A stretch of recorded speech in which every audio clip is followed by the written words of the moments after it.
بسم اللہ الرحمن الرحیم۔ السلام علیکم۔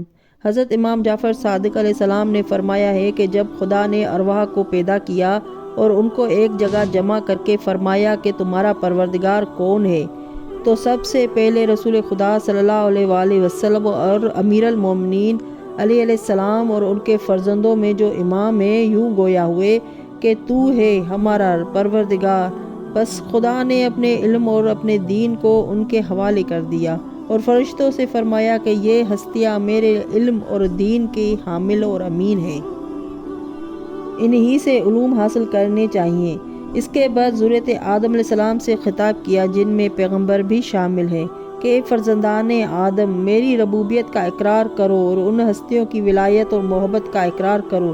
چنانچہ تمام ارواح نے اقرار کیا۔ پھر خدا نے ملائکہ سے فرمایا کہ تم ان کے اقرار پر گواہ رہو، تاکہ بعد میں یہ نہ کہہ سکیں کہ ہم غافل تھے، ہمیں اس کا علم نہ تھا۔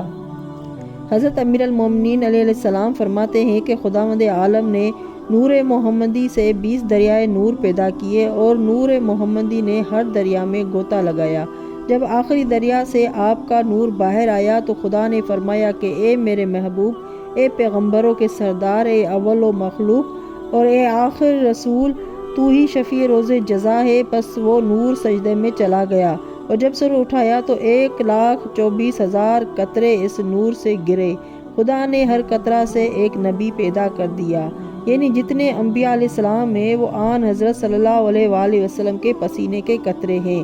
پھر آپ کے خون کے قطروں کا کیا مرتبہ ہوگا، جبکہ پسینے کے قطروں سے نبی بنائے گئے۔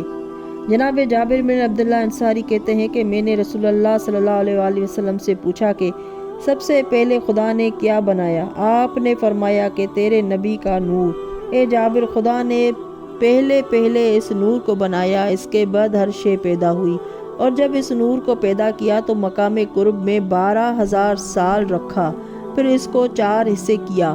ایک حصہ سے عرش بنایا، ایک حصہ سے کرسی کو بنایا، ایک حصہ سے حاملان عرش و خازنان کرسی کو بنایا، اور ایک چوتھے حصے کو مقام محبت میں 12,000 سال رکھا۔ پھر 4 حصے کیے، ایک حصے سے قلم بنایا، ایک حصے سے لوح کو، ایک حصہ سے جنت کو، اور چوتھا حصہ مقام خوف میں 12,000 سال رکھا اور اس کے 4 حصے کیے، ایک حصہ سے ملائکہ بنائے، ایک حصہ سے آفتاب اور ایک حصہ سے چاند اور ستارے، اور چوتھے حصے کو مقام رجا میں رکھا، اور 12,000 سال پھر اس کے 4 حصے کیے، ایک حصہ سے علم و حلم کو، ایک حصہ سے عقل کو بنایا، ایک حصہ سے عصمت کو اور توفیق کو، چوتھے حصے کو مقام حیا میں 12,000 سال رکھا۔ پھر اللہ نے اس کی طرف نظر کی تو اس نور سے 1,24,000 پسینے کے قطرے گرے، ہر قطرے سے ایک ایک نبی کی روح پیدا ہوئی۔ پھر جب ارواح انبیاء نے سانس لیا تو اس کے سانس سے اولیاء، شہداء، سوداء و مطیعین پیدا ہوئے۔ بس عرش و کرسی، حاملان و عرش و خازنان کرسی میرے نور سے ہیں، اور قلم و لوح و کرسین و روحانین و جنت اور اس کی تمام نعمتیں میرے نور سے ہیں، اور 7 آسمانوں کے فرشتے، سورج، چاند، ستارے میرے نور سے ہیں، اور علم و حلم و عصمت و توفیق میرے نور سے ہیں، اور ارواح و انبیاء رسول میرے نور سے ہیں، اور اولیاء، شہداء، صالحین میرے نور کے نتائج ہیں۔ پھر خدا نے 12,000 حجاب پیدا کیے اور میرے نور کے چوتھے حصے کو ہر حجاب میں 1,000 سال رکھا، اور وہ حجاب کرامت و سعادت و ہیبت و رحمت و رفت و علم و علم اور وقار و سکینہ اور صبر و صدق، یقین وغیرہ ہے۔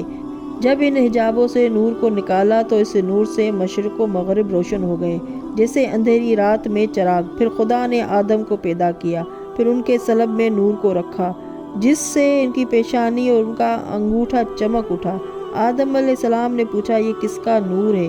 خدا نے فرمایا، تیرے فرزند محمد مصطفیٰ صلی اللہ علیہ وآلہ وسلم کا۔ پھر شیث علیہ السلام کے پشت میں منتقل ہو گیا۔